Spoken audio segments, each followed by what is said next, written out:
right. Well, it is day 7, chapter 2, I guess you could say, in the ongoing strike that has now spread basically nationwide. The Detroit Big Three automakers and the United Auto Workers Union still do not have a deal.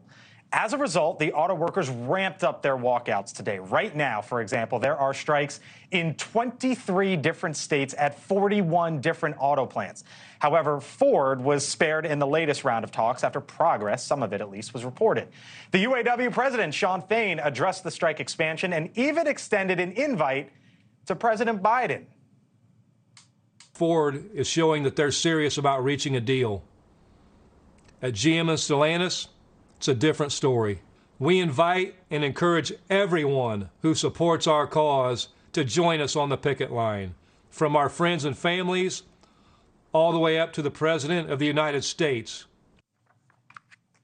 I was told by a source about a half an hour ago that the president would be going to Michigan, and just moments ago, President Biden himself tweeted out that he will be on the picket line on Tuesday. Joining us now is Congressman Shri Thanedar, a Democrat from Michigan. He represents Detroit and much of the surrounding areas there. Thank you for being here on a Friday afternoon on the Hill, Congressman. I know you were on the picket line, President Biden going to the picket line. What, if anything, might that accomplish? Well, I'm excited that the president has announced he will be coming to Michigan. I welcome him to my district in Detroit, Michigan. This is a time that we all need to stand up for workers' rights.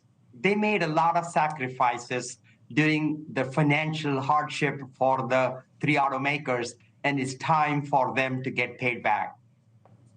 You say it's your district. Normally how that works, Congressman, is Air Force One flies in and the members of the party greet the president on Air Force One when he walks down the stairs. What are you going to tell him? Well, I'm just going to tell us that thank you for standing up for the workers. Thank you for joining us. Thank you for showing up because, unions built Michigan, unions built middle class, and it is time when the automakers are making record profits that we need record contracts. This is just being fair. Donald Trump is going there on Wednesday. And we had known that for quite some time. And then all of a sudden, President Biden says, see you there on Tuesday. Did Donald Trump force his hand? Well, look, President Biden is the best president workers ever had. He's, the best president unions ever had. He has always So does he have to close the deal then? If he's the most pro-union president, as he said, the best president ever for unions, as you've said, is the deal partly on his back now and the White House's back? Well, and his active support. He spoke from the White House about record profits, record contracts. Now he's showing up in Michigan. He's going to be on the picket line. I think the president is standing by the workers, and he's doing everything he could do. And I thank President Biden for his support and what he has done for the working families and working class. Gene Sperling and Julie Su, two of basically the top economic folks in the Biden administration, Congressman, were going to be going to Detroit earlier this week. Then the White House pulled them out. Was that the right move? Because we're here now with more strikes. Well, the president will be here, and that's what matters. He is the leader. He's, his support means a huge, benefit for the workers. We all need to stand for the workers.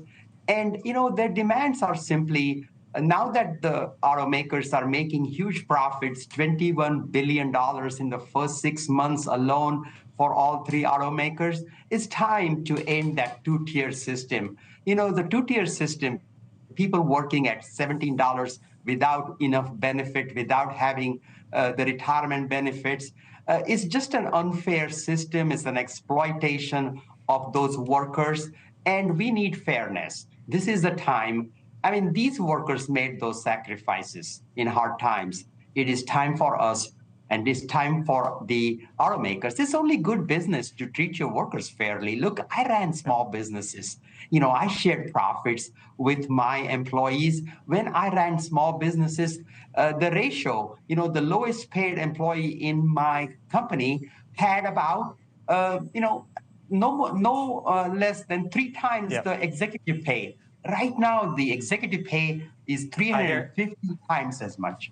Yeah, I hear you. Congressman Shri Thanedar, you joined us on short notice. Appreciate the time. Thank you, sir. Hope you come on back. Thank you. Thanks for watching. Go to newsnationnow.com to find NewsNation on your television provider. And don't forget to subscribe. Click the red button to get more of NewsNation's fact-driven, unbiased coverage.